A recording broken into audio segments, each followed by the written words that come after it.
All right, y'all, from the South Carolina State Fairgrounds in Columbia, here for the South Carolina, I'm saying South Carolina a lot, Democratic Party State Convention, and from the bi-weekly protest on Dave Lyle in RockHill, this is the York County Democratic Party YouTube show and podcast. We like to call it YCDP TV. Okay, you're probably wondering, how can I be in two places at once? And the answer is time travel. I took the time to travel. All right, let's check out the RockHill protest first, and then we'll get back to the convention down in Columbia and see Tim Walz address everybody and see what else is going on. I will be the intrepid journalist and note that this Saturday, the crowd is a little thinner here at the protest. We'll find out if people are less enthusiastic, but there are some gaps in the line. I wasn't here 2 weeks ago. I had some non-political stuff going on, so I don't know what it was like 2 weeks ago. But today, not quite as busy as it was a month ago, last time we were on the podcast. It is still pretty noisy. Honk if you're not in a cult. Yeah. And are you getting many people to honk today? Oh yeah, so many. Getting noisy? Yes, but that's a good thing. Well, that's the first time I've seen the MAGA bros with their matching arms hanging out the windows of the pickup truck roll through the parking lot. Usually they're just gunning their engines going down Dave Lyle. If you missed what they said, it was get your ass back to Charlotte. I don't know if they really believe that everybody protesting here in RockHill is from Charlotte or not. A few people are. I've talked to them. Most of us are homegrown, or most of us live here. Okay, I got a couple of more Carolina Orchards people here. You saw some of our neighbors down in Columbia, and here you are up in RockHill. So you're in like a divide and conquer mode. Absolutely. Yep, trying to do what we can when we can. It's our duty to resist, and that's what we're doing. It's very important. How's your enthusiasm level here this Saturday? It's good. It started out a little bit slow. We weren't sure, but there's over 100 people here. So, and the vehicles going by, thumbs up mostly. So it's an invigorating experience, for sure. How did you decide here or Columbia? Proximity. This is close to home. And this is where we belong. This is our home. I finally understand what 8647 means. James Comey got in trouble for that. Yeah. Are you worried about it? No. They can come for me if they want. I don't care. And it would appear we have a representative from the Washington Post. Or are you just stealing their line? No. I am stealing their line. I firmly believe that we have to be loud and visible to get something changed. Okay, have you been out here before? This is my fourth time, I think. And here's the No Kings. That's kind of a standby. Right. Well, I mean, the fact of the matter is Trump is acting as if the constitutional limits don't matter. And the Republicans are not doing their duty. There used to be Republicans that believed that the legislature should check the executive, but they're not. So all I can say is the courts had better hold up, and the Supreme Court better not betray the country, because that's ironic, because they're the ultimate court that may betray all the other courts. So all we can do is hope for the best. Indeed. Have you been out here before? That's about my fourth time too. Here's a complex sign. It is, I'm afraid. But I'm pretty sure you get the idea here. I think it's pretty clear. Yeah, we absolutely need free speech. The free speech is under attack right now. NPR and PBS are being attacked, but at the same time, Fox News is left free to give their propaganda, and I think that propaganda is really what's at the heart of so much of the Trump agenda. Okay, you appear to be an NPR fan. I definitely am. And you'd probably like to see their funding continue. Oh, without doubt, yes. It's false to say that they are misleading and biased. I mean, that is exactly the opposite of reality. Just Google it, Woody's music. Oh, no. What's up? How are ya? So they told me there was a chicken, a chicken. You wouldn't happen to have been the Easter Bunny before, would you? Yes, I was the Easter Bunny. I have way too many costumes. You know how popular that was. I found out after the fact, And yes. it got you on national television. This was RockHill, South Carolina. The Easter Bunny says, hop away from fascism. No more rotten eggs in the White House. It did. I'm terrified. Wow. Well, here you're just on local television. Excellent. Do you want to tell people who you are, or you want to remain chicken? I'll remain chicken. My friends will definitely know who I am. My husband will know who I am. Okay. So Do you have more costumes coming up? I do. I've got a fantastic chicken one, and I'm considering a George Washington one. And this is a chicken, or is this a turkey? No, this is the American Eagle. Well, this is an eagle. They told me it was a chicken, but no, I can see. Yeah. It is the eagle. Represent. Definitely trying to. Thank you so much, and thank you for getting us on national television with the Easter Bunny. Thank you so much for your coverage, sir. I greatly appreciate you and your work. What do you want me to talk about, my sign? Tell me what the idea is. You got something on both sides, right? I do have something on both sides. Okay. That's because I feel like there's so many different issues that we need to tackle right now. Okay, what issue is this? This one is kind of everything, because I feel like we need people to get out here. If you're not doing something right now, you are complicit in what is happening, right? So that's sort of if you're not part of the solution, You're part of the problem. Yeah. Absolutely. Okay, Absolutely. what about the other side? The other side. All right. Making this hard for you. Yeah. But that's okay. This is almost a direct quote from the opening statements at the Nuremberg trials. Whoa. So I feel like Somebody's been that's studying history. yeah. I felt like it really captures what's going on right now, right? We've seen these crimes committed before, and we won't survive them again. So let's not do it. Let's stop it. We're So- better than this. So their side is ignoring them on purpose. Yeah. They're willingly being ignorant. But do you think there's a lot of people that are ignoring them just because they're tuned out? Absolutely, absolutely. I think there are a lot of people like that. Those are the people that we need to reach. Those are the people that we need to talk to and explain why they need to come out and stand with us, because I think a lot of them are scared and know that something is wrong but don't know what to do, and the rest of us need to be brave and tell them to come out. Do you have any idea how to reach them? I've been harassing people over Facebook, kind of. If someone posts something that is even remotely like sympathetic to the cause, I reach out and I say, hey, we are here every other Saturday at 2 until 4. Come join us. And it's worked. I've gotten several people out here. That's excellent. Yeah. And I know it feels weird. It's weird reaching out to people you don't know, but that's how we have to do it, I think. Have you been out here many times? I've been out here every day that we've done it, except for which one was it? On the 5th, I went to Columbia. So I was out. I just wasn't out in RockHill. What's the event in Columbia like? Oh, it was cool. The Capitol building steps were just covered in people. Like, it was amazing. I've not felt anything like that before.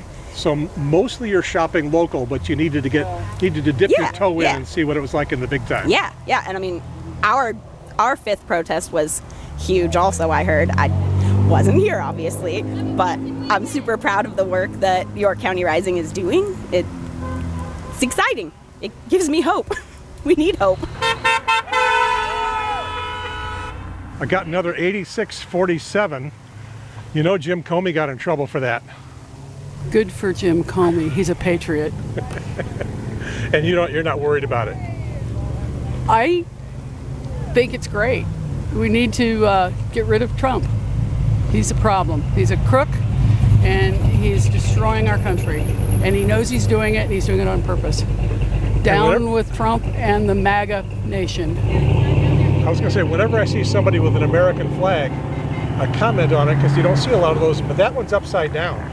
It's because we're in crisis right now. All right, here's my message from RockHill. Trump isn't giving up. He's there every day. And if you have thought about coming out, if you've come out before but then thought, got something else to do, Trump is there every day. Let's go back to Columbia. Well, Welcome, York County Democratic Party, to the South Carolina State Party Convention. So glad y'all came. Let's have a good time, enjoy, and learn, and learn. I believe let's have a damn good time. Oh yeah, let's have a damn good of a time. I got my credentials, and I got my white t-shirt. Now I got both color t-shirts. So, here's what's going to happen in this video. I'm mostly going to show you some convention highlights. If for some reason you want to see the whole convention from, well, near the beginning to the end, it was streamed on YouTube by a Fox TV station in Washington, D.C. No, not Fox News, the Fox TV network. The same corporate overlords, but more entertainment and less politics. And for some reason, they streamed the convention with no commentary. So I'll put a link to their broadcast in the YouTube description for this show and in our show notes. They do start late in the middle of Tim Walz's keynote, but he was up first, and then they hang in there to the end.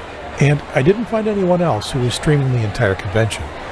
Several outlets streamed Tim Walz's speech, like C-SPAN, but not the whole convention. Several candidates introduced themselves with short speeches, and I'll include those that affect us in York County. There were 4 candidates for the Democratic primary for United States Senate, 1 for governor, and 1 for U.S. House District 5, that's Ralph Norman's seat and covers all of York County. It's still early, and we may have more candidates announced for any of those offices, so stay tuned. And of course, the keynote speaker was Minnesota Governor Tim Walz. He spoke for about 40 minutes. And I'm going to include all of that, but I'm going to put it at the end of this video so that we can get to the shorter stuff first. I'm guessing you've seen Tim speak before. He was Kamala Harris's vice presidential candidate after all. And he's a pretty good public speaker. He's dynamic-ish without being overly dramatic. He's going to focus a lot on what they've done in Minnesota, with the suggestion that tipping Minnesota blue from purple just required the right Democratic leadership, and maybe it can be repeated in other states. Maybe in South Carolina? Well, while I breathe, I hope, and I vote. There was a lot more media at this convention than there was last year. Even though 2024 was a presidential election year, the big races were pretty much set. Biden versus Trump, and, well, we know what happened later. No elections for governor, none for Senate, and I guess the media wasn't focused on the few Democratic congressional candidates who were running them. But this year we had Tim Walz and those candidates for governor and Senate in next year's elections, so lots of cameras, lots of journalists, and I met a couple. Do I recognize you? I don't know, do you? Is your name Gavin? It is. Great-great-great-great-grandson of President Andrew Jackson? I don't know that. And host of the Lead podcast. Yes, and This Week in South Carolina. From South Carolina Public Radio, this is the South Carolina Lead. I'm your host, Gavin Jackson.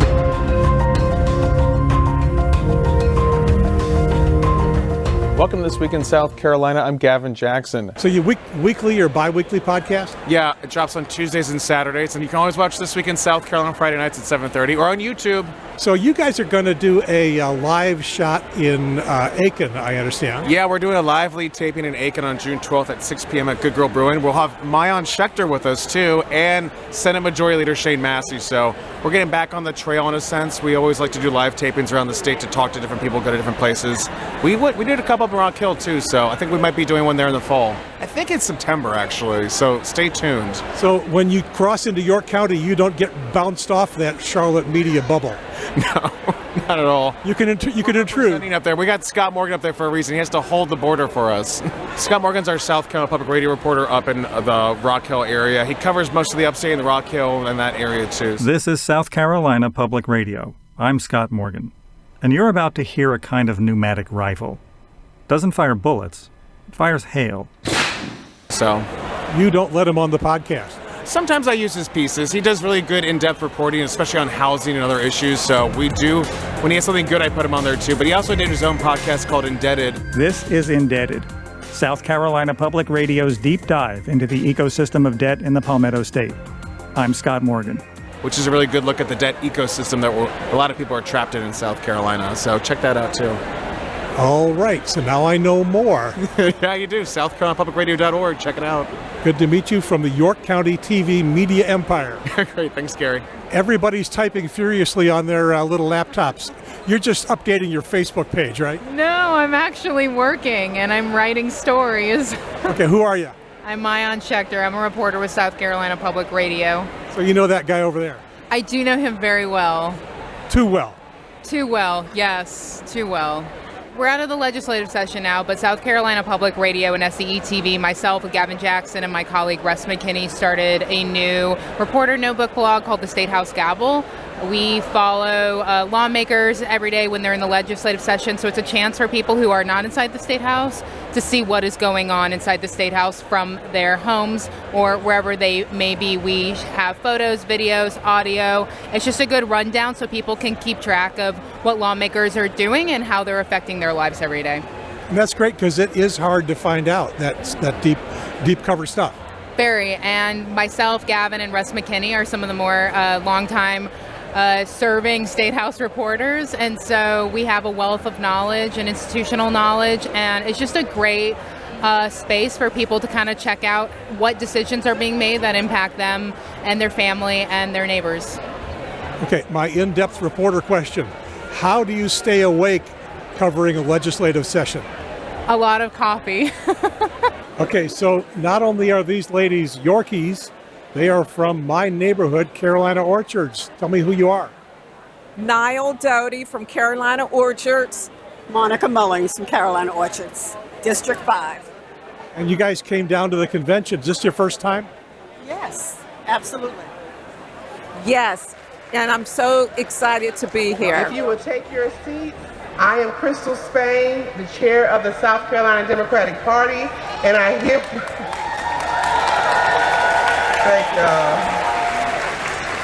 hereby declare the 2025 Convention of the South Carolina Democratic Party in session. Oh, say, can you see by the dawn's early light? We're getting excited about all of the candidates that we will have for next year's election. And so we're going to hear from some of those candidates throughout the convention, and we're going to start with our U.S. Senate candidates. So without further ado, I want to introduce Annie Andrews, candidate for U.S. Senate. And I want to remind our speakers that you have 3 minutes. 3 minutes. Three convention minutes, not... I got it. Okay. I am a rule follower. I will follow the rules. Hey everybody, it is so good to be here. I am Dr. Annie Andrews, and as of about 48 hours ago, I am a candidate for U.S. Senate.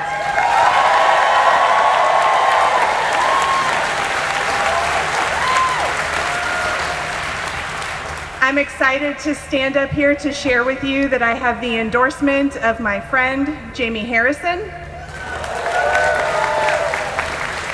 But I'm even more excited to tell you a little bit more about myself. So ever since I was a very young girl, I knew I wanted to be a doctor. When I was 4 and a half, I told my preschool teacher, when I grow up, I want to be a doctor and a mommy with 3 kids. And that is exactly what I am today. And I love being a doctor. It is truly the best job. And for over nearly 20 years in my career, I've worked as a pediatrician at children's hospitals, including 15 years at the Children's Hospital in Charleston, South Carolina.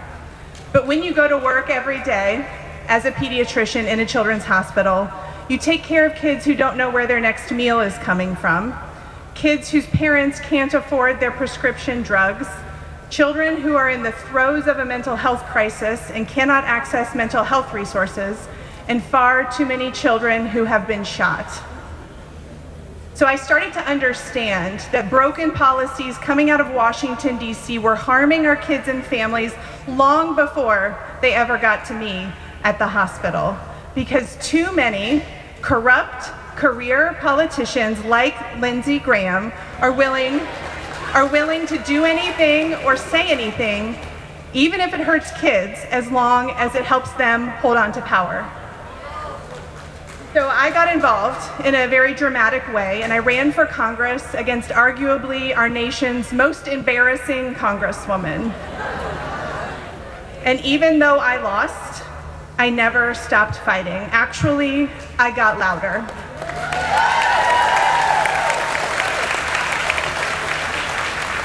And just this past summer, I helped organize the Answer the Call that raised $11 million for the Harris Walz campaign.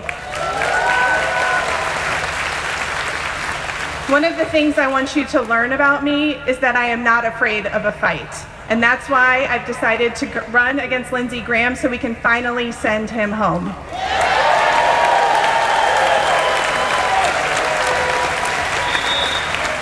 Because we know that Lindsey Graham is more than willing to take food off of kids' plates, to gut our nation's Medicaid program, the largest insurer of children in this state, stand by and watch prices spiral out of control just so he can deliver tax cuts to billionaires and keep his corporate donors and special interest groups happy.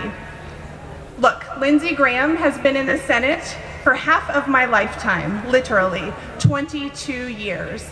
And the thing about it is, over those 22 years, he has changed his position on nearly every issue.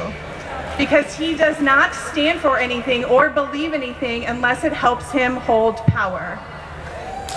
Some might say, I would never say this, but some might say that he is completely and unequivocally full of... He has had decades to do his job to make South Carolina's lives better, and by every measurable outcome, he has failed. I believe in South Carolina. I believe in the kids and families that I have served here for over 15 years. And I am not afraid to stand up to those who are willing to sell them out. I'm starting with Lindsey Graham, and I won't stop in the U.S. Senate. So please, please, join me in this campaign. Go to DrAnnieAndrews.com. I am asking for your support. I am asking vote. So join me as we put courage over chaos, common sense over culture wars, and hope over hate. Thank you. Our next candidate for U.S. Senate is none other than Catherine Fleming Bruce. Come on down, Catherine. All right, happy people, how you doing? How you doing? I'm Catherine Fleming Bruce. I'm an activist, a preservationist, a writer, and a candidate for U.S. Senate. I have been fighting public corruption, fighting for the poor, the marginalized, the low-wage workers for decades here in South Carolina, with partners like Occupy Wall Street, National Organization of Women, Black Voters Matter, Sierra Club, labor unions, and the Poor People's Campaign. I've also worked as a navigator for the Affordable Care Act. So I went around the state making sure that people who just have called it Obamacare were able to have their lives transformed. I'm a resident of Richland County. All right, Richland County. But I grew up in Sumter. I'm the daughter of Lewis Fleming, an outspoken activist who trained me to look people eyeball to eyeball and speak truth to power. His seat on Sumter County Council was won through a lawsuit that went up to the Supreme Court. I am his legacy. I worked for a decade to preserve the home of Jessica Simpkins, a tireless, fearless champion for the marginalized who spoke the truth to black and white when they were going too slow. I am her legacy. In 2022, I ran in the U.S. Senate race against Tim Scott. In the June primary, despite being outspent 4 times over, I emerged the highest vote getter. And I was the 3rd highest statewide vote getter in South Carolina. So I have all of you to thank for that. This time I'm running against Lindsey Graham, and you know it's kind of a twofer because Tim Scott is Lindsey Graham's co-chair. So I can't wait for the opportunity to challenge both of them on behalf of the single mother, the unhoused, the recently unemployed, and those trying to pay their mortgages. Lindsey Graham is also a twofer. He's a disaster at home, he's a disaster abroad. Here in South Carolina, he's the ace in Trump's pocket to pass a so-called big, beautiful bill that slashes Medicaid, that supports our kids, our disabled, our low-wage workers, and our seniors who need long-term care, as also the caregivers who care for them. Abroad, he's supporting the tariffs and sanctions that threaten our state's manufacturing industries, our jobs, and our relationships with our allies. So I ask you to do as Governor Walz just said, think about the balance of power in Washington.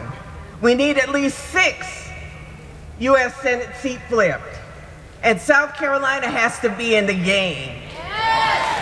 Okay? We can't leave this to the blue states. We have to do our share and pull our weight. In closing, I'm a defender of history. And so I want you to consider a few things that happened on this day in the past. In 1819, Walt Whitman was born. He wrote, "I hear America singing."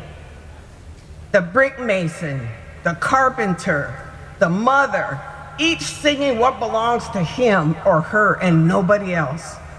We must keep hearing those songs, those American songs. We must keep hearing those voices, those unique voices. In 1911, on this day, the Titanic first launched. What was meant to be a powerhouse ended in tragedy. We must not let America, driven by Trump and Graham, founder and fall. On this day in 2020, George Floyd was killed by Minneapolis police. With Trump and Graham in charge, police reform has been abandoned. DEI policies have been left behind by corporations. We can't let America fall and fail in its duty to right wrongs. We can't let America fail the test of rule of law, habeas corpus, and our constitutional protections.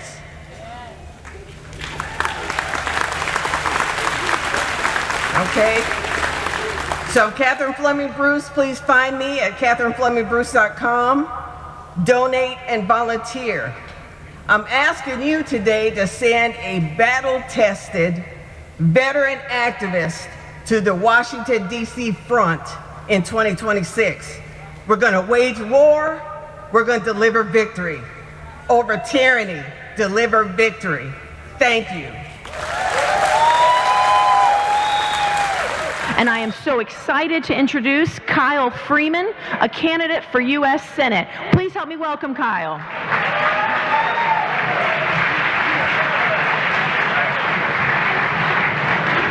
Hello, South Carolina. My name is Kyle Freeman, and I'm running for U.S. Senate against Lindsey Graham in 2026. I'm not a career politician. I'm a working man who knows what it's like to clock in every day and solve real problems. I've worked in logistics for the last 13 years, and I was an essential worker during the COVID pandemic.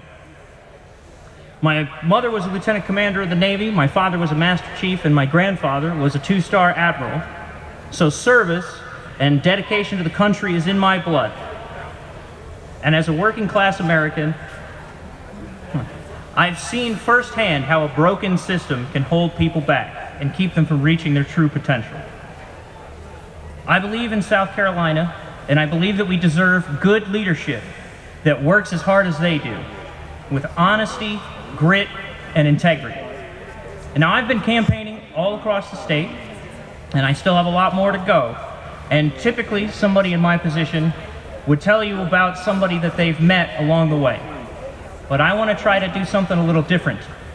I want to tell you about somebody special named Zelda. Zelda is a retired teacher. She loved her job, and after decades of working a well-paid and respected job, she retired comfortably on a full pension. She doesn't worry about medical bills because her health care is comprehensive and free. Her grandson just bought a house while he's working part-time to go through college. She's living the American dream. Now, Zelda might seem lucky, but she's delightfully average. See, the truth is, Zelda hasn't been born yet.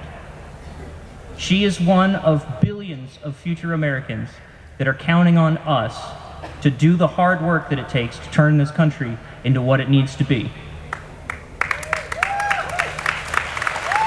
To get there, we have to fight for it. And I'm ready to fight. First, we're going to stop the legalized corruption that they've misnamed Citizens United. Then we'll raise the minimum wage and invest in public education. We stop the climate crisis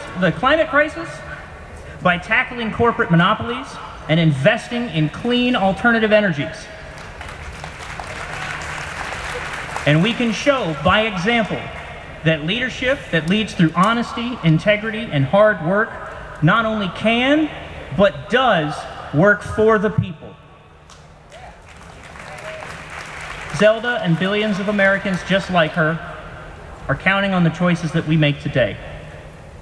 We may not be there when Zelda sees her grandson graduate college, but she needs us, and I have no intention of letting her down, and I know that you don't either.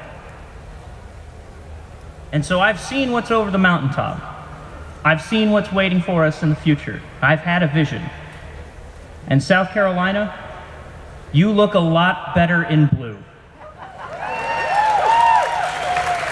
My name is Kyle Freeman. I hope to hear from you. Now let's go change the future.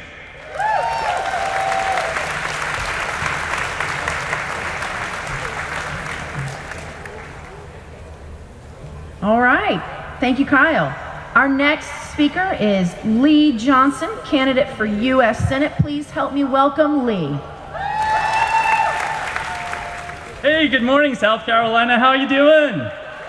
All right. See a lot of good friends out there and future friends. Really glad to be here. My name is Lee Johnson, and I'm a businessman and an engineer.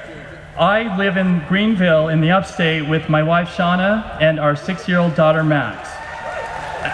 Yep, that's right. And I'm running for the United Senate to retire Lindsey Graham. Y'all heard about that guy? Isn't he the worst? I mean, this guy, talk about everything wrong about politics. First of all, he wants to gut your Social Security, Medicare, and Medicaid. And you know what he called these programs? Promises we can't keep. And it gets worse. Have y'all heard of the big, beautiful bill? Well, I call it the big, ugly bill. He said the sooner it's signed into law, the better. What does he mean by better? This bill guts Medicaid. Now, how does that make things better for the 1.1 million South Carolinians on Medicaid? It gives the ultra-rich a big tax cut. Now, how does that help working families make ends meet? This is Lindsey's legacy. He's left us behind, and we're paying the price for it. Does anybody know the last time he's held a town hall meeting? It's 2017, I think I heard that. It's been over 8 years. He stopped listening to us altogether. You know, he even said he doesn't need a town hall meeting because, quote, he knows what to do. Apparently he doesn't need us anymore, and we're gonna show him the same respect.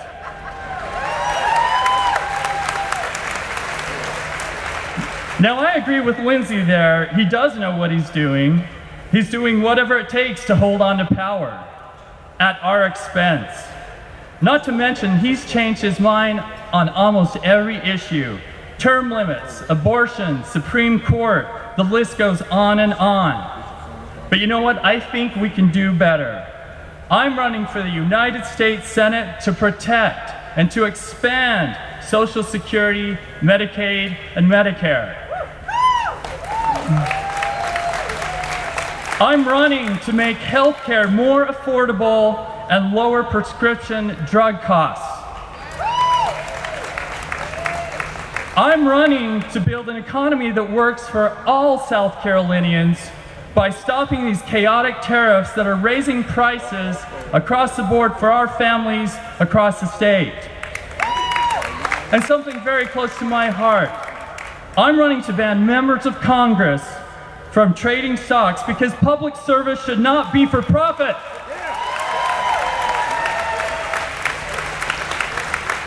And South Carolina, if you elect me, I promise to serve no more than 2 terms. And unlike Lindsay, who made the same promise 30 years ago, I will promise to keep that. Thank you. You know, people in DC, people online, they think that we can't do this. They've written us off. They've cast us aside. They think that this is a, quote, safe seat for the Republicans. But I don't believe them. Because what I'm seeing in this room right now tells me something else. Something the pundits are missing altogether. And that is, people are ready for change.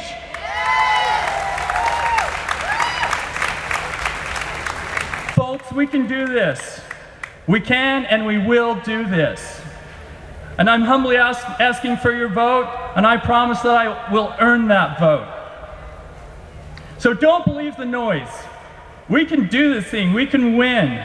So let's prove these people wrong, and let's send new and innovative leadership to Washington and finally retire Lindsey Graham! All right!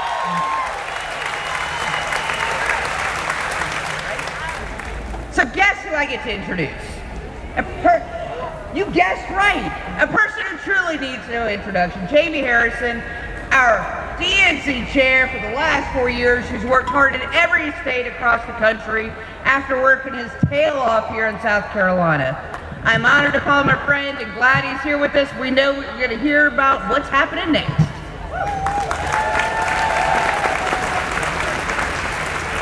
Thank you so much, Colleen. Thank you for your service as first vice chair for the South Carolina Democratic Party. And hello, South Carolina Democrats. Y'all, it is always so good to be back home. Because I tell you what I want. I want to see in 2026 a Democratic governor in that mansion. In 2026, I want to see us break the supermajority in the State House.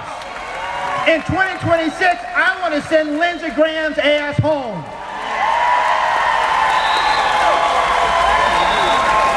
And y'all, I want to give Nancy Mace all the free time in the world so she can visit every bathroom up and down the 95 corridor. Well, you heard the assignment. We've got to start filling every seat. Every seat. And so let's turn our attention to some more candidates who are willing to offer themselves for office, starting with seats for the governor's office. Yes! Okay, so it is my pleasure to introduce one of my colleagues who's ready to step up to the plate. Representative Jermaine Johnson, candidate for South Carolina governor. Hello, Democrats! How many of y'all saw that viral video of me at the State House? You don't like being called racist in here. You hate when we use the word racist. You hate being attacked. You hate when we bring up race in everything. But then when we have an opportunity to show that we're not racist, you let me down every time. Yeah! Let's talk about it. 22 years ago, I was a high school senior. I was trying to, like many of you, discover who I was going to be, what I was going to do in my life. And since that time, I went to college. I met this fine young thing who's sitting down here in this red dress. Y'all give her a hand right there. This fine young thing down front. My beautiful wife. I got married. I started a family. I went to play professional basketball overseas. I played in the NBA D-League. I got my master's degree. I got my doctorate degree. I came home. I got involved. I helped an individual run for president of the United States. Then I ran for office against a 22-year incumbent, and I won.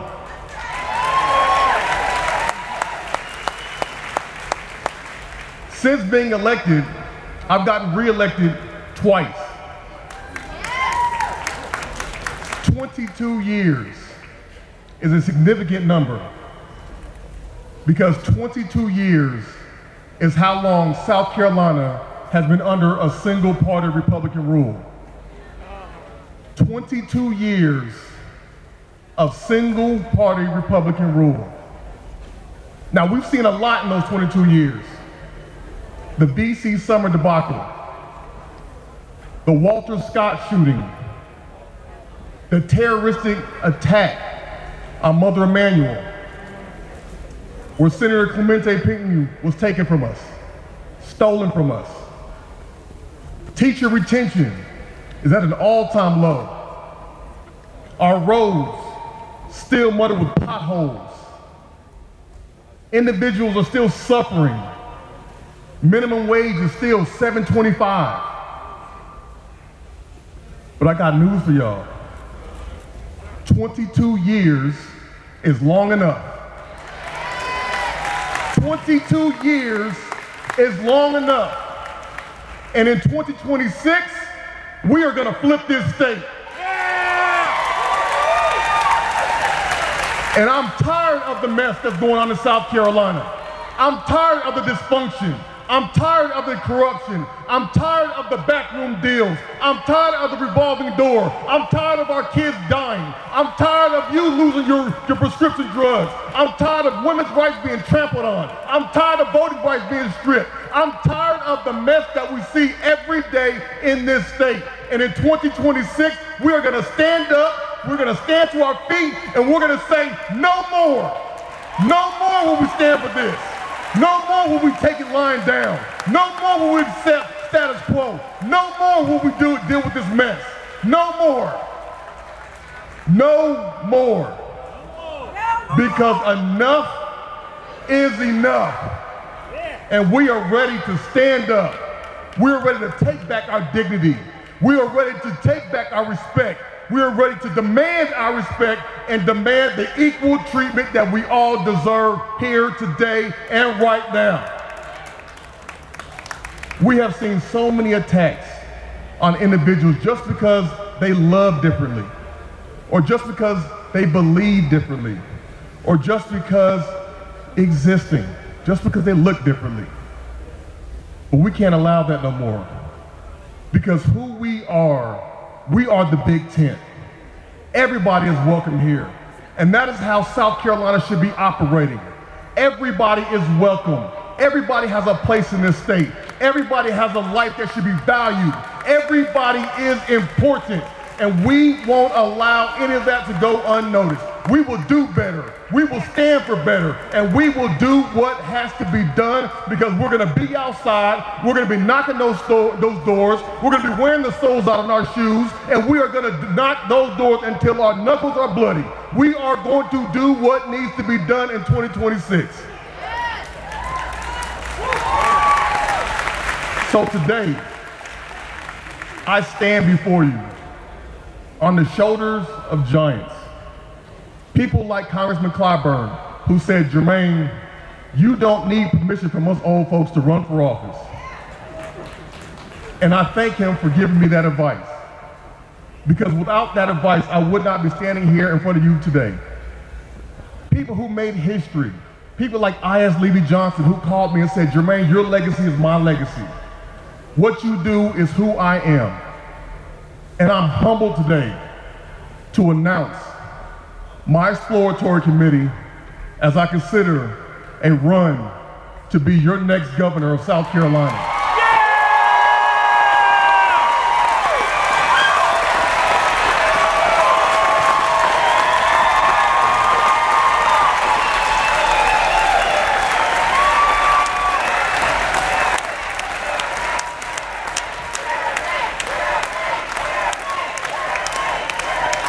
We are going to do this. We can do this. And it's going to take all of us standing together, united, putting aside our differences, putting aside our little beefs that we have, our little petty beefs, putting that stuff aside and making sure that we are working together for the common good of all people, not some people, but all people. We will do this together. And I want to say thank you. God bless you. Let's stand together and we will stand up and say no more. Thank you.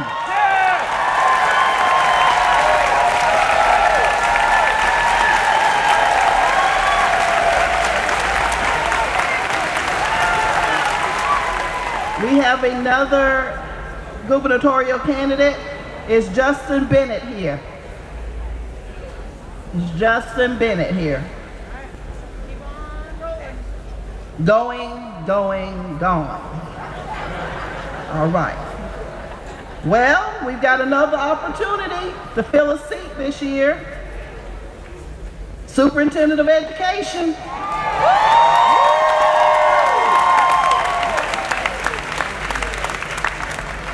And our candidate, or one of the candidates who have signed up and declared so far, is Sylvia Wright. Ms. Wright? So before I start speaking, my heart is racing because I'm so excited that Representative Johnson is running for governor. So many of you have kids. Many of you have grandkids. I have 2 kids and I have a grandson. My grandson will be 3 in November. He can say full sentences. They might be simple sentences, but he can say full sentences. He can count to 10, and he can identify his colors. I want my grandson to go to a school that will elevate his level of learning. Every kid in South Carolina deserves to go to a school that will elevate their level of learning. But I've seen the inequity in our public schools. So I was the instructional coach in a rural school district. We were building a new middle school, and we wanted to see what the inside would look like before it was finished. So we drove an hour away to a school that was built like ours. We met in the STEM lab, that's science, technology, engineering, mathematics. And so we walk into this room, and the shelves were filled with materials to make projects. The room was filled with equipment to create these projects. And all I could think about was, we don't even have a room designated as STEM. Our kids were being left behind. I stand before you today, not just as a candidate, but as an experienced educator who knows the impact of a well-funded classroom and a caring teacher. I have also seen the damage caused when politics stands in the way of progress. We have the opportunity to change the trajectory of public education in this state. I am asking for your help. There are 3 ways you can help me. The first way, friend me on Facebook, Instagram, share my posts. Talk to friends and family, neighbors about my campaign. The second is donate. I need your financial investment. You can donate $100, $200, or whatever you're able to donate. You can be a monthly donor. But I need your support. And finally, spread the word. Many of you are in other organizations. Invite me to those organizations. That way more people have a chance to know who I am. Together we can restore the promise of public education. I'm Sylvia Wright, and I want to be your next state superintendent of education. Thank you.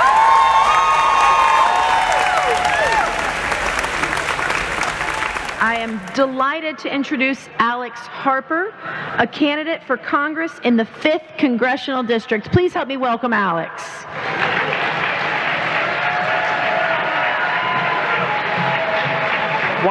Wow, what a wonderful day this has been. Thank you all so much for staying till the end. I promise you I will stick to my 2-minute time frame. My name's Alex Harper, and I'm running for Congress against Ralph Norman. Thank you. I'm running because I feel called to service. As a prosecutor in York County, prosecuting sexual assaults and crimes against children, I have gained the skills and the voice that I feel are necessary to speak for those who need me to speak for them. I'm running because if I don't do everything that I can, if I don't do everything within my power to change things, then I'm complicit in what comes next. And maybe most importantly, I'm running for my daughter because she deserves a father that fights for her just as much as you deserve a representative that fights for you. Thank you. In Kamala Harris's campaign for president, she told us that we are not going back. But what did Republicans do the moment that they got power back? They immediately started taking us back. They immediately brought us back to a time when we were worse off, when we need our leaders to propel us forward.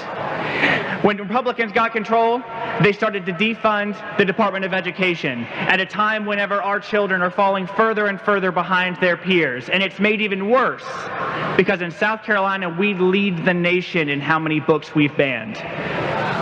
When Republicans got control of Congress and at a time when we are paying more and more for our health care, at a time when our results from that health care are getting worse and worse, they decide to cut Medicaid and take health care away from those that need it most. I'm running because I believe that if I don't run, if I don't do everything in my power to change things, then we will go back. But we don't have to. We can choose to reach for a better future. We can choose to dream for a better future for our children. We can choose not to have a Department of Education that has been cut, but instead to give our children, no matter their zip code, a quality education. We don't have to cut medical care for those that need it most. We can instead expand Medicare, expand care to those that need it most, and make sure that everyone is taken care of. But we've said all this before. The question is, where do we go next? Because right now, we have the opportunity to dream of a better future and to know that it is possible. We have the opportunity to educate our children better than they've ever been educated before. But what we have to do is we have to make sure that we teach them to be scientists again, teach them to be adventurers again, teach them to be explorers and inventors, and that the stars are within their reach if they just reach for them. We can expand medical care to people who need it, but we must invest in new life-saving technologies, new medications that give people new life, but more than that, we have to make it absolutely free to those that need it. I'm running for Congress because I believe in that dream. I'm running for Congress because we all believe in that dream, and it's going to take all of us to get there. There's a saying that the price that good people pay for indifference to public affairs is to be ruled by evil men. But I've seen today that we are not indifferent today. We will not be indifferent for the next 500 days until the midterms, and we certainly will not be indifferent on Election Day. And to the Republicans that will be on the ballot, the Republicans that we are running against, expect us. Thank you very much. Our keynote speaker is a national leader who embodies purpose, compassion, and grit. As governor of Minnesota, he expanded voting rights, protected reproductive freedom, passed gun safety laws, and delivered real wins for working families. A public school teacher, a National Guard veteran, a former congressman, and now one of the most effective values-driven governors in America. South Carolina Democrats, please join me in giving a warm Palmetto State welcome to our featured keynote speaker and our 2024 Vice President nominee, Governor Tim Walz of Minnesota.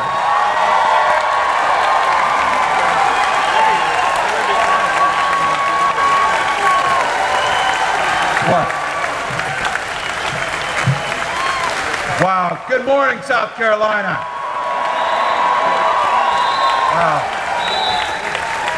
Wow.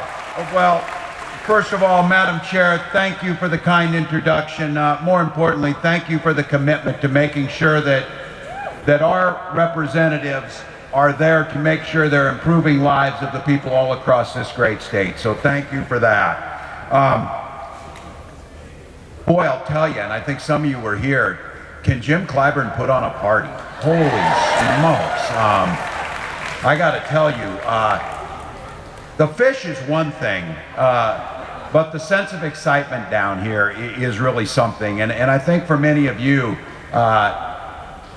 paying tribute to the patron saint of the Palmetto State and Jim Clyburn is something that was a privilege for me. I tell people this, when I first got to Congress, I did not know my ass from my elbow when I got there. So it's a common affliction in the House of Representatives, so as you well know. But Democrats do something a little different, and there was a cure, and that cure was Jim Clyburn. He took me and so many of my colleagues when we got there and showed us how to be good public servants, showed us how to be good members of Congress, not just showing us how things work, but showing us how you conduct yourselves. And I always remind this to people, as a brand new congressman, I equated it was like learning music from Beethoven, someone who had done it, someone who had the gravitas to teach it, but someone who understood and demonstrated it. Congressman Clyburn's superpower is his moral compass. And I'll tell you this, it's wherever he goes is where our party should go. It's where his moral compass takes us is where we should end up. So again, a huge thank you, and I'll never get the privilege of being able to serve in Congress, but the privilege of serving alongside someone like Jim Clyburn. And there were days when I would have to think they were going to throw me out because I didn't belong there. I would sit between Jim Clyburn and John Lewis and listen to them talk about how we got to where we got. That is pretty special. So to South Carolina, on behalf of the other 49 states, thank you for Jim Clyburn. Thank you for sending him. Well, now the real VIPs. To all of the delegates here today, thank you. Thank you, thank you, thank you. Veterans in here, I saw you stand up a little more. Thank you for the service that you give to this country and continue to give. Union members, thank you for standing up for the middle class. Special shout out to my fellow public school teachers. Thank you for that. And all the party leadership. You are the true leaders of the Democratic Party. When I get asked who's the leaders of the Democratic Party, well, I'm looking at them right here today, and that's the way it's supposed to be. So thank you for all you do. Honored to be with you all. And the real reason is because all of you could be anywhere else. My God, it's summer already. I was saying that I don't know how to respond to this because it's still a little bit wintry in Minnesota, and I come down here and it's warm. You could be anywhere. The midterms aren't for 500 days. But you come here for the simple reason, very simple reason. You love this country. That's why you're here today. That's the reason. And that's the reason I'm here. And I just need to say this to you all. I could not have been prouder to have been on the ticket last fall with someone as talented and as accomplished as Vice President Kamala Harris.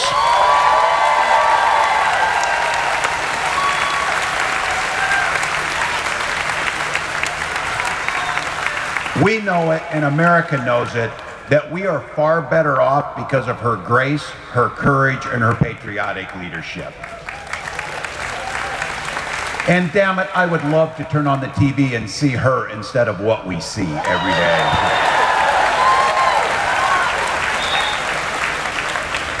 Since that election, I've been doing a lot of thinking and a lot of traveling. I spent a lot of time on the road. I was in Wheeling, West Virginia, Omaha, Nebraska, Youngstown, Ohio, Fort Bend, Texas. I know you're all thinking it, wow, those are strong Democratic strongholds, each and every one of those. But I went to those places because those are places with Republican members of Congress in states that voted for Donald Trump. And I went there to listen to folks. And I want to tell you, they are really pissed off about what's going on in Washington. Recently, it's been the talk about the big, beautiful bill. I used to teach fourth grade, and I was going to say it sounds like a fourth grader came up with it, but that would be insulting to my fourth graders. It did not. Trump and Republicans are trying to ram this monstrosity through Congress before any of us figure out what's really in it. Well, you know what's in it. A record-setting shift of wealth to the rich from all the rest of us. If you're a young couple raising a child with a disability, getting your health care through Medicaid, you could be one of 15 million that are going to lose your health care. If you're a single mom working, relying on SNAP, this bill would kick you and your kids off, and nearly 11 million of our fellow Americans off this vital lifeline. If you're a young guy holding down a job making solar panels like we're doing in Minnesota, your gig could be one of the 700,000 jobs that this bill will kill alone. So while working people get the shaft, who benefits from this bill? I don't know if anyone, there may be, we'll see if somebody in here, if you make $4 million a year, you get a $400,000 tax break. And if you and your spouse are worth over $30 million, you get to pass that wealth down to your Nepo children tax-free. But if you make less than $50,000 a year, the best you're going to get out of this is about $300. Less than a decent set of tires will buy. But it is a little something, I'll give you that. But it won't make up for what you're going to lose in having to pay to go to the doctor's office or the grocery store. So to put it plainly, the rich are going to feast, and the rest of us will be lucky if we get scraps. 13 million kids will be kicked off free school lunch. Those kids get to go to school hungry. And all but 2 Republicans voted for this big, beautiful pile of bullshit. All but 2. You know when they voted for it? Right before 3 a.m. Every heist needs the color of darkness to get through, as you all know. But when Trump and the Republicans aren't sacrificing our livelihoods at the altar of massive tax cuts for the rich, they're finding plenty of other ways to screw us over and make life hell. You can talk to my mom, or roughly 1 in 5 South Carolinians who rely on Social Security as their major retirement income. They're terrified.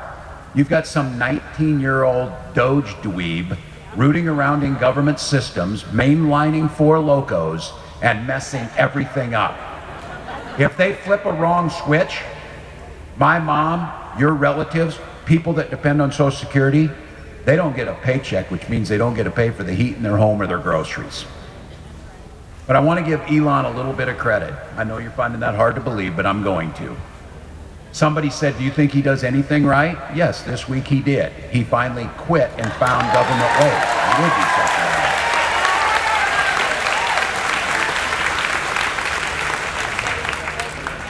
Isn't it funny that they want to drug test SNAP recipients, but not that dude?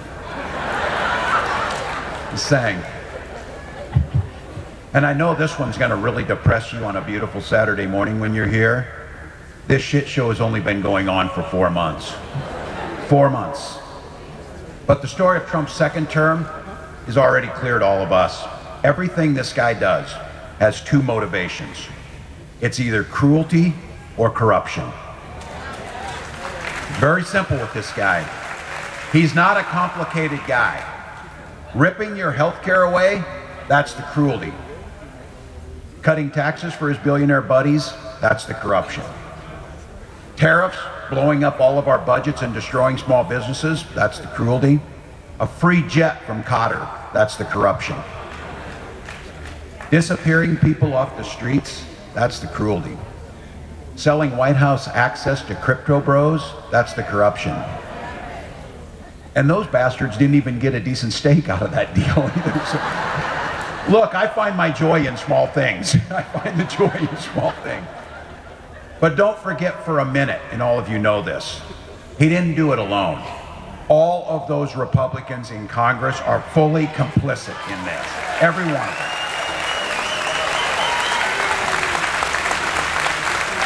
And here's the thing that really gets me, the ones who've tricked the press into calling them moderates. You know, they get Susan Collins on TV and she's always deeply concerned about things.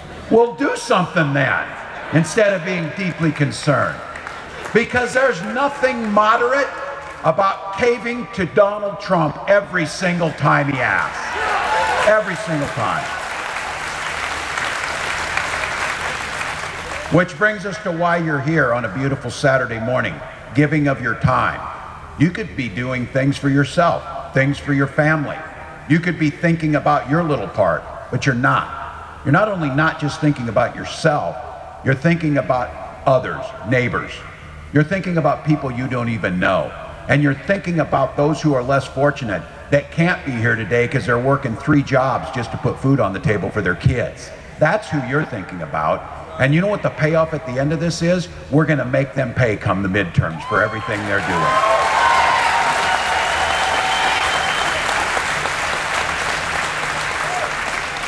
Now look, this is the place where I got to say we got to be honest with ourselves. We're in this mess. We know who Trump is. He told us and he does it every day. But we're in this mess too because we lost our way. We lost our way a bit as a party. And I'll tell you, I get it, all of you sitting there is, this dude's the last guy I want to tell us about we lost our way. You're the guy who lost.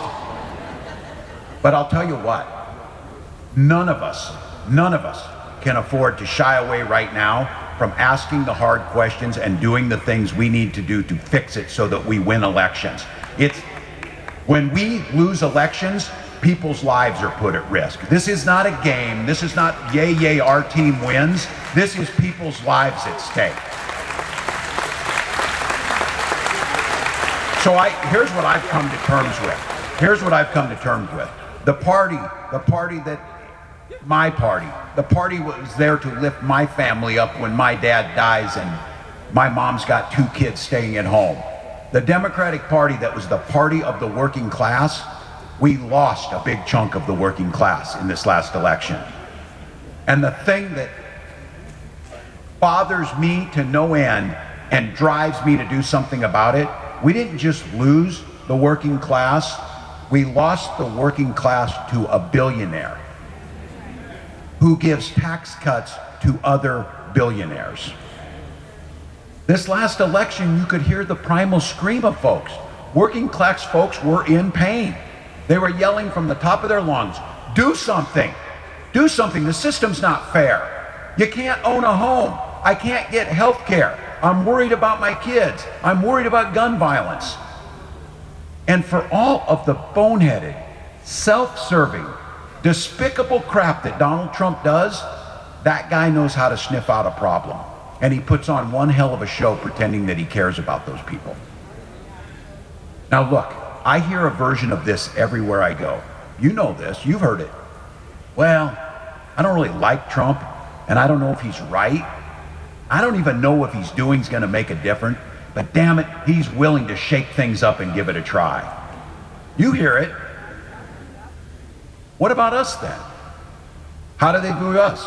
Well, Democrats, we have no shortage of good ideas. We talk about it all the time. You heard some of the things we did in Minnesota, but when we get into power, we haven't been able to get the stuff done. At least not the stuff that people actually care about and feel in their lives. You know this is true. Some of you here have knocked your damn fingers until they were bloody on doors and called people. It's terrible to pick up the phone and call somebody cold and say, I'm calling from the Democratic Party. Piss off, or whatever they do. You've been there. You've done the work. But they don't see it transferring. And you have to keep going back and asking folks. The other day I saw this. I read about a Democrat down in Georgia. They asked this woman, simple question, describe the Democratic Party. This is a Democrat. This woman is a Democrat. And she said, a deer in the headlights. She said it's like they see the car coming, but they just stand there and get run over by the damn thing anyway. That's a review of our party by someone who actually likes us. It's a damning indictment, but I think it's right on the money. The problem isn't just an existential threat politically. This isn't about winning elections. This is about what's demanded of us morally. Because we're fighting for working people. That's the DNA of the Democratic Party. Working for working people. Our party used to have the courage to do big and bold things. We're the people. And the people who sat in these chairs before you who built Social Security from scratch. We're the people who secured personal freedoms. We're the people who rescue the economy every damn time the Republicans crash it. It's like 2 or 3 times we've had to do this. And you know we're gonna have to do it again. Look, we also used to have the competency to get the basic stuff done. Like helping you find meaningful work, living in safe, secure neighborhoods, and sending your kids to good schools. Until somehow we strayed away from that North Star. But right here, right now, while Trump and the Republicans are showing the working class what they truly look like, we've got an opportunity to be their champions again. How? And this is for me. I think it's pretty simple. We've just got to show them that we've got the guts to fight for them, that we truly believe it, that we will fight for the working class. All of you are saying, we brought this guy all the way down here to tell us that, and you're like thinking, no shit, that's what we have to do. That's what we have to do. But I will make the case. I think it's been missing, and I want to be specific here, at a national level of who we are, what's our party brand. Right now, I think governors have an opportunity as much as anyone to make a difference. And I would make the case. That's why you need to elect one here, by the way.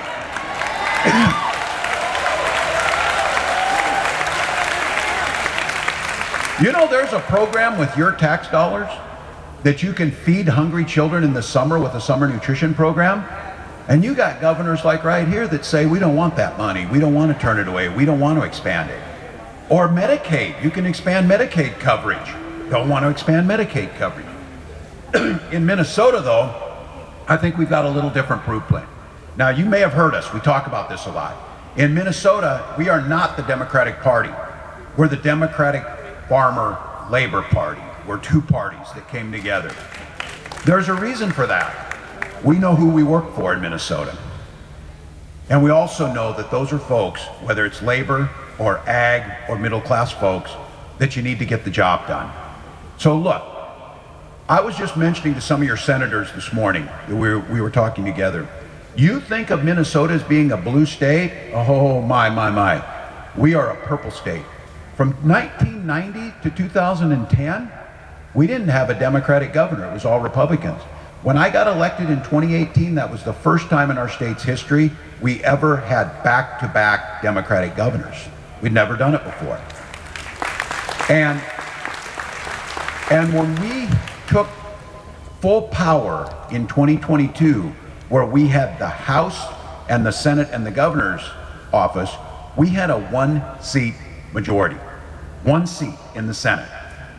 And what I said when we all got together the day after the election was, we don't win these elections to bank that political capital so that we can run again and win again. We burn this capital as fast as we can to improve people's lives, every bit of it. And I said, we get everything done, we can go home and do something else and sit up here and argue about politics all the time, because I don't know about you.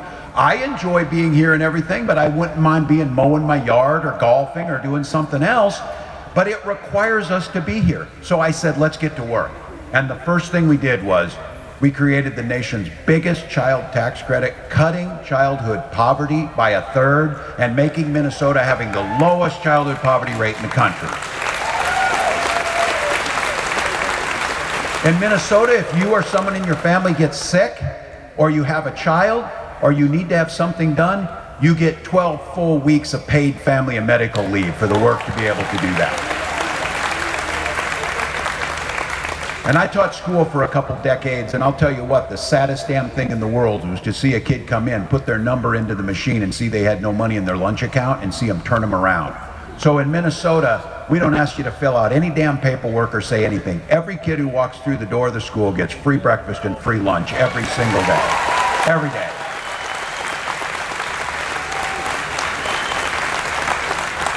And we're damn tired of corporations having all the decisions about this, so we expanded the nation's largest and most aggressive expansion of labor rights and union organizing in the country.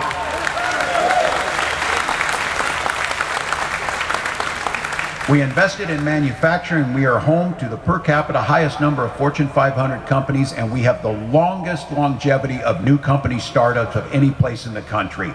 We made the largest investments in our public schools, and we are now at a 30-year low of driving down violent crime across our state. So you get a tax credit. Your kids can go to school in a good school with teachers being paid a fair wage and eat a fair meal. You can get health care coverage. If you get sick, you get paid family and medical leave. Your kids don't get shot dead in the classrooms, and as they shouldn't. And all of those things happen because we went from being in the minority to being in the majority by one vote, and we had a governor who was willing to sign those things into law, and guess what happened? People saw their lives improve, more money in their pocket, the middle class being in charge, and labor unions expanded. Those were things that the working class cared about. And guess what? If you do those things, they'll vote for you the next time. They will come back and do the work. So every day, we're proving what's possible is instead of Trump's cruelty and corruption, we focus on courage and competency. Have the courage to vote for those things. Have the courage to stand up and do what's right. Have the courage to not worry about if you get reelected as long as it improves someone's life, and get the things done. Embrace the big things, sweat the little things, and we're not afraid. I'm not afraid to reach across and work with Republicans, but I'm also not afraid to stand up and say there's no way in hell that we are compromising on basic human rights and basic personal freedoms.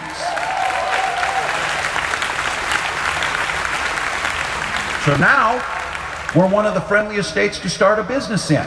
So Democrats, get this. You can stand up for working people. You can stand up for labor unions. You can stand up for fair wage. You can stand up for the idea that healthcare is a human right.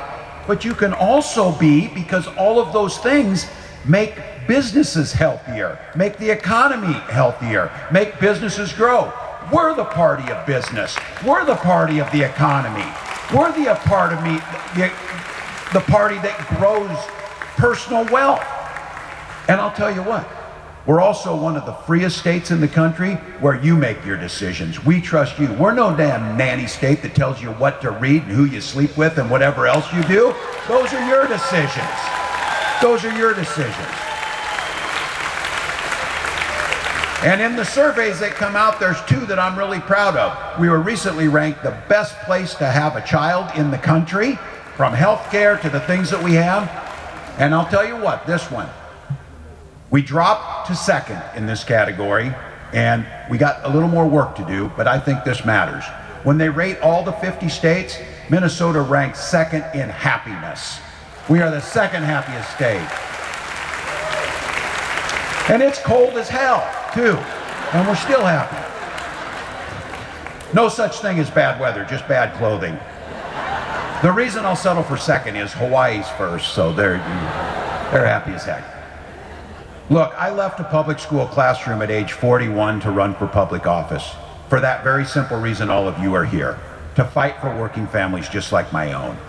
Now there's those that doubted us, but I'll tell you what. I ran in a district, by the way, I didn't know this, I'm glad I didn't know it. There had only been one other Democrat since 1892 in that congressional district. I know, and you know how it goes. You see this, oh, we can't put money in South Carolina, that's a red state.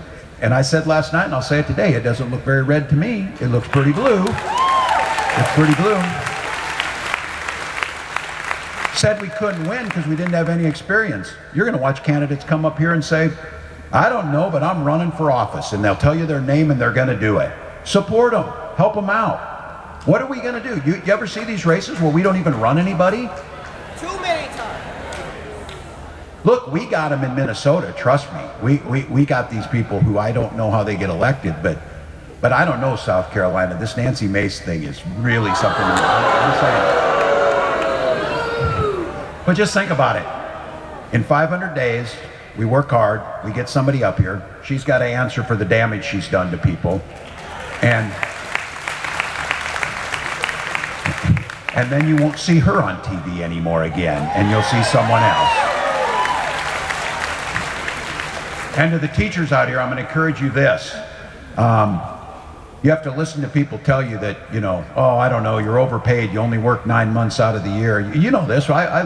One of the reasons I ran for office too was I was sick and tired of people beating up on public servants, like our police and like our firefighters and like our teachers and like our nurses. Look, none of us expected to get rich doing those jobs, but we didn't take a damn oath of poverty to do it. So you pay them. You pay them. And guess what happens when you do that? You get really good people who can afford to buy a house and raise their family, and they serve the rest of us. And the thing is for all of you out there, and I'm speaking to you public school teachers, this is one thing I learned when they told us we weren't going to do this. Just don't ever underestimate a public school teacher. They're pretty damn tough. They're a pretty damn tough group of folks. So look, it's a bit old school in this, and I'm doing some soul searching, and I was the guy who was there during this last one, but I'm convinced there's an appetite out there for this style of governing. This idea of competency, this idea of compassion, this idea of being able to get things done.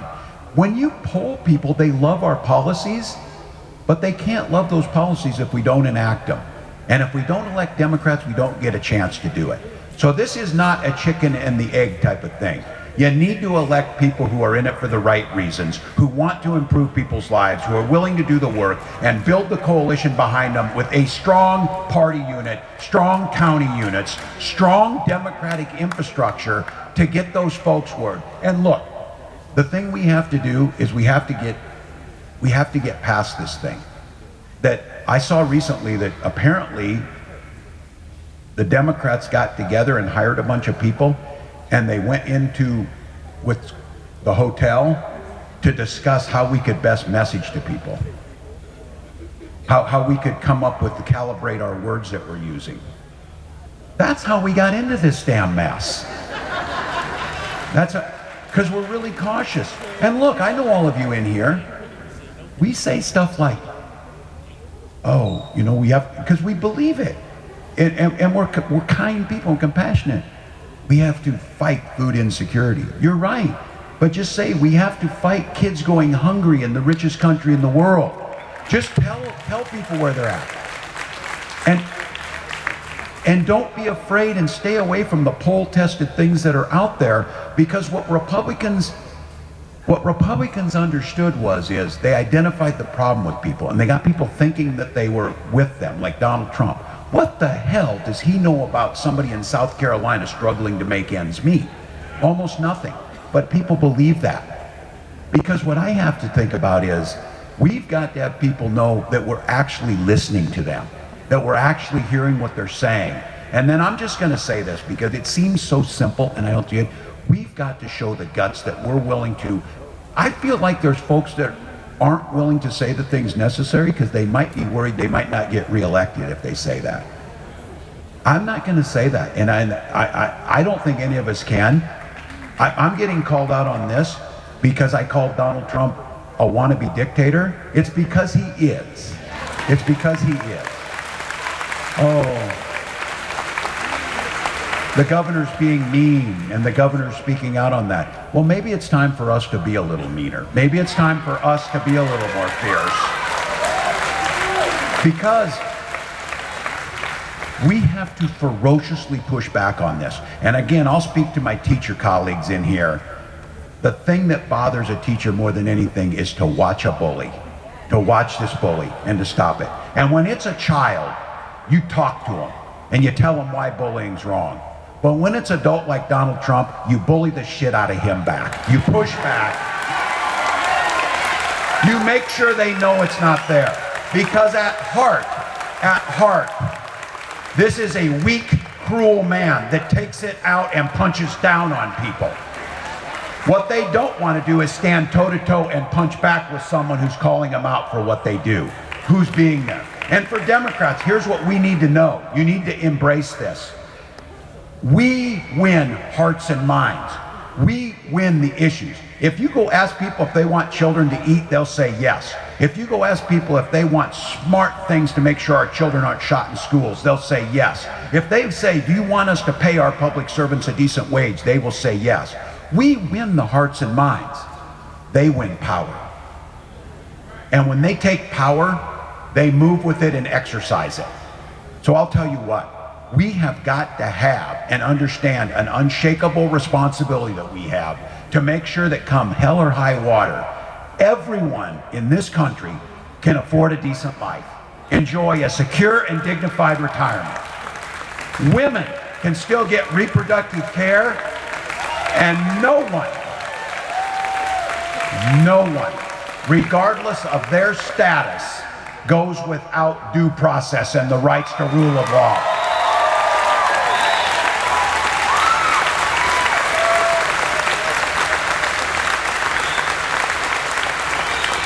For those who tell us we get distracted with these issues, I've seen politicians, Democratic politicians, say, well, we can't get distracted with this issue of them scooping folks up and sending them to El Salvador because we got to talk about the economy. Can we not do two things at once? Can we not stand on basic rule of law and human dignity and the foundations of this country and also say tariffs are stupid as hell and they're hurting us? They're hurting us. We can do that. We can educate our children and invest in good schools and also talk about they shouldn't be being shot dead with weapons in those schools. It shouldn't be there. We can do that. And I don't care if you're in South Carolina or New York City.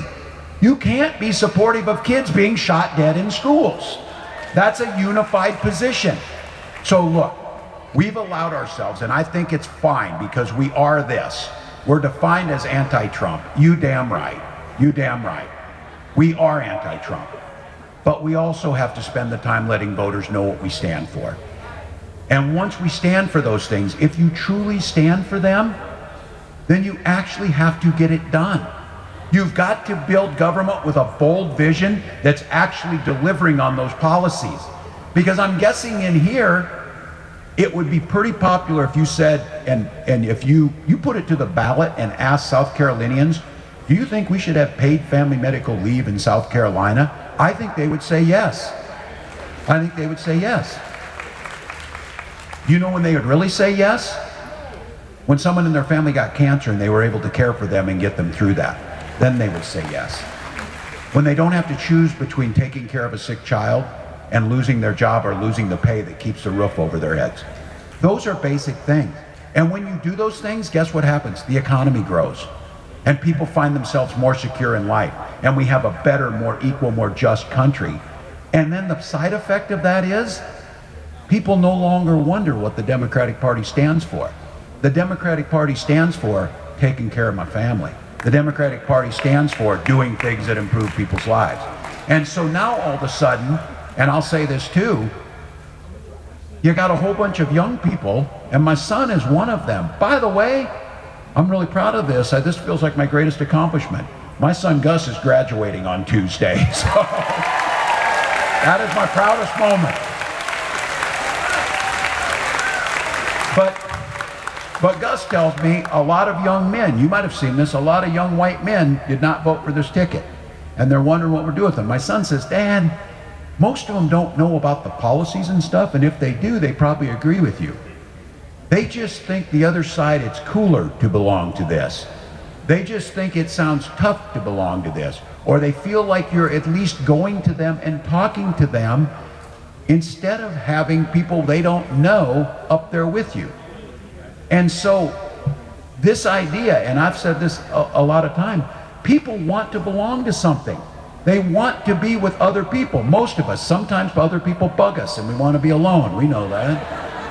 But I know this as a teacher, I was involved, coaching sports, but I was also involved with helping with the musicals, and I was also involved helping with the speech program, and also that. And I did those things that I liked them, but providing a place for a young person to feel like they're part of is really important. And I would argue that's true. In a society where we have become more divided, less personal, where people look down at their phones and text, and I'm not dogging on technology, but I'm saying I think it's made us more isolated. I think it's made people lonelier. I think that's especially true with a lot of men. They want to belong to something. Donald Trump knows that. It may not be a football team, but he provides them a uniform, that damn red cap. He provides them a common language that they talk about. He provides them something that they belong.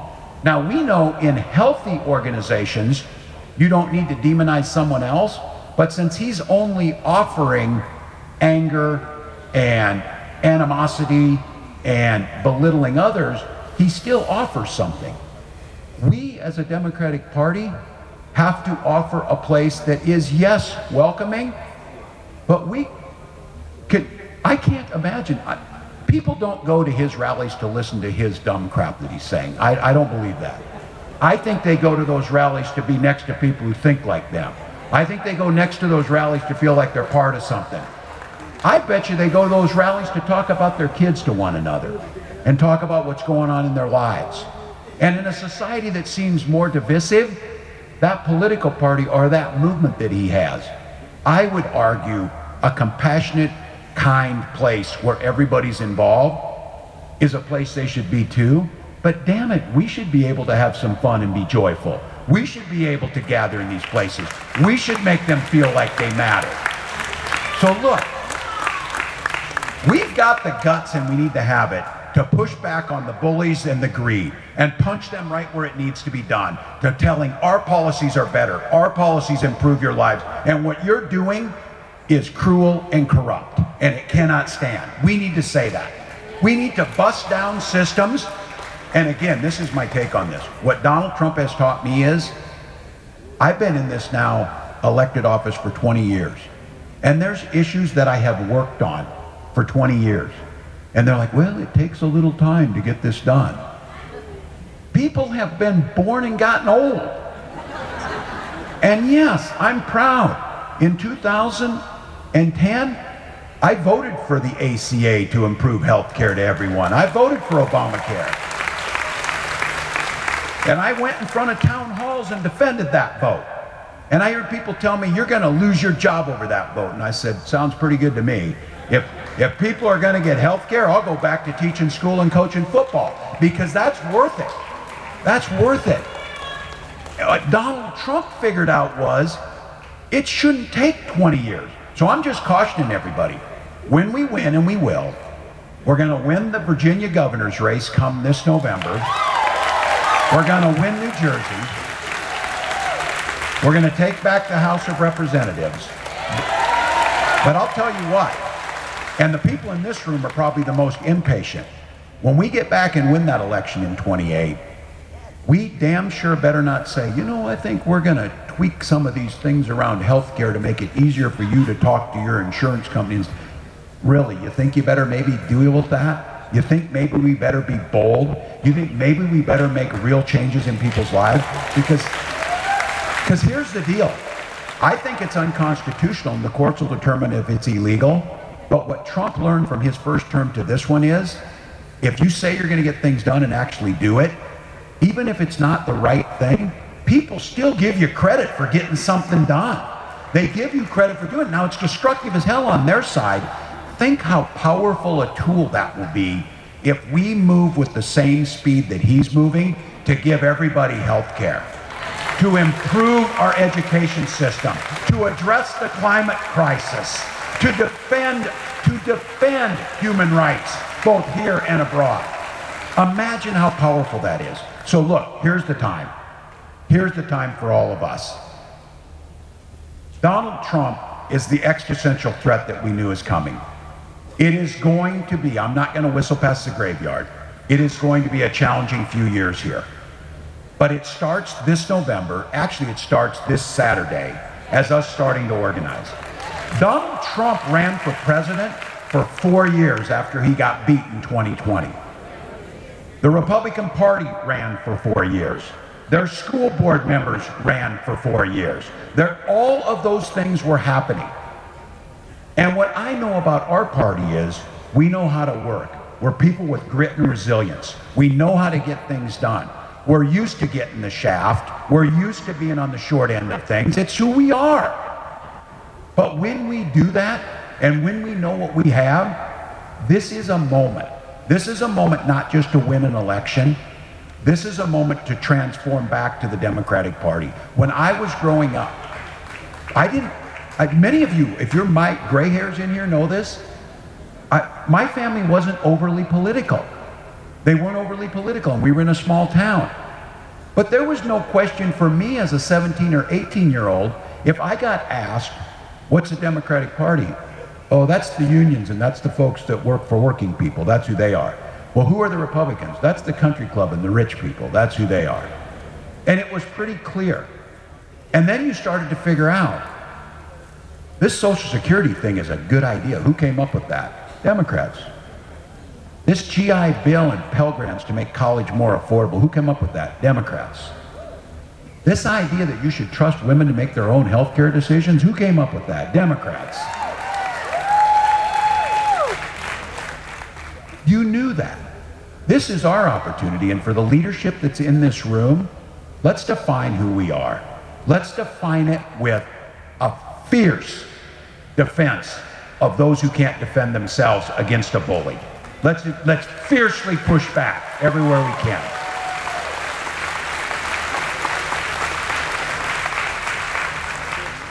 And then let's decide. We're not retreating from that fight. We won't retreat from that fight, but we can simultaneously decide to let people know the issues we were told not to touch because they're too big and they're too bold. It was those big, bold things that solidified Democratic control for decades. It was those big, bold ideas that let us win elections. But that was the means to the end. It was those big, bold ideas that were enacted by the Democratic Party that improved the lives of millions of Americans. It was those big, bold ideas that gained our reputation around the world that the United States was the good guys who stood with people who were less fortunate. It was the United States who stood up to places like Russia, like North Korea, instead of voting with them. That's our opportunity. This is an opportunity to do the things that we need to do. Now, look, some of you are in here saying, oh my God, we've been through this, we ran elections. Look, losing an election is an opportunity to reflect. It is an opportunity to reflect, but it damn sure better be an opportunity to fight a little harder coming back the next time. That's all I would say. So, I'll cop to this. I am an eternal optimist, but I came about it legitimately. I supervised the lunchroom for almost 2 decades. You don't survive that gig if you're not an optimist. You do not survive it. But I know, and I think it's just perfect as I see this. Some of you heard me talk about this a lot. I think the most powerful word, my wife says this, most powerful word in the universe is hope, is the hope for it. And the motto of this great state, while I breathe, I hope. While I breathe, I hope.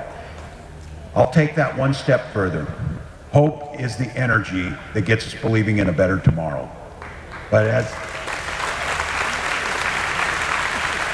as my wife Gwen says, though, she says, but hope is not a damn plan. We can't hope that Donald Trump quits acting like he is.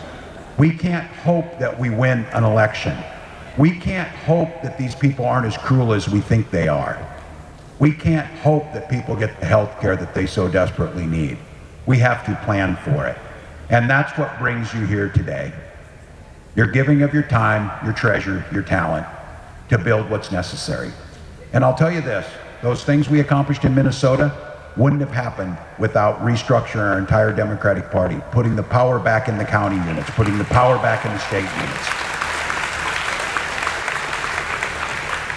And it wouldn't have happened without some soul searching, because I'll end with this. I don't want you to believe, oh my God, everything is like heaven in Minnesota, No, because last weekend was the 5-year anniversary of the murder of George Floyd on the streets in Minneapolis. We always like to think of ourselves that we were on the right side of that Civil War. But I want to be very clear with this. I had a woman a few years ago, and we were talking about racism, intolerance, structural barriers that were put in place to hold people back.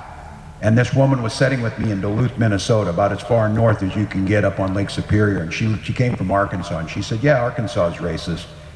She says, but in Minnesota, the racism's quieter, but it's meaner. And I think the acknowledgement of this, we know we've got work to do. That's why we're a group of people that believes it's important to teach our history, our true history, to every one of our children. And a great state and a great country can acknowledge where we got it wrong. But once we start to do that, and in the 5 years since George Floyd, whether it was getting rid of some of the techniques in policing, or coming to the grips that our police can't be asked to solve all of our problems in the middle of a crisis, while we brag a lot that Minnesota has some of the highest graduation rates and achievements, it starts to look a little different when you disaggregate that data and you start to see the gap between black and white students is as big as any place in the country. So we took those things on. We didn't admire the problem by calling it out. We tackled it. And just this couple weeks ago, we announced we had closed that graduation rate to the greatest amount that we had between black and white students in state history. Now, I tell you this, for all of you in here, I don't believe you get patted on the back for doing what you're supposed to do. So we as a Democratic Party, I know those will say, oh, you focus too much on this diversity and this equity and this inclusion. We focus on it because it's foundational to everything we do. We focus on it that closing that gap is not only morally the right thing to do, our future depends on us closing that gap. Our future depends on it. The leadership in this country, in Minnesota alone, 80% of our workforce will come from communities of color over the next 75 years. Even if you have no moral courage in your body at all, if you want to see us survive economically, you damn sure better start investing in black communities and making sure they're healthy and educated.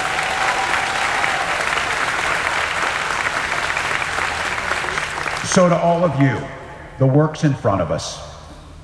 It's not going to be easy. We're facing a pretty unprecedented time in our history, but what comes with that is the privilege. We get to be part of that fight. When the story is written of what happened during this time period, they will scarcely believe that this country chose Donald Trump over Kamala Harris. But they did. But the real story that will be written is, how did we respond after that election? How did we respond to the challenges? And it starts with an individual, and it gets bigger and bigger.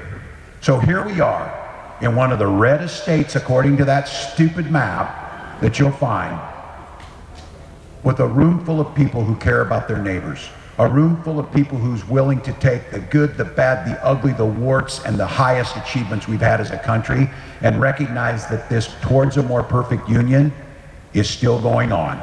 We're not there. But each and every one of us get a chance to do something about it. So on behalf of my family and my children and my future grandchildren, let's hope, thank you all.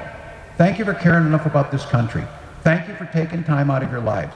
Thank you for showing this. And I will leave you with this, that in states that are either purple or blue, nothing inspires us more than to see progressive Democrats fighting in the reddest counties, in the places that are most red. Because that takes courage. That's where change happens, and that's where South Carolina will make a difference. Thank you all for having me. Keep up the fight. We'll see you soon.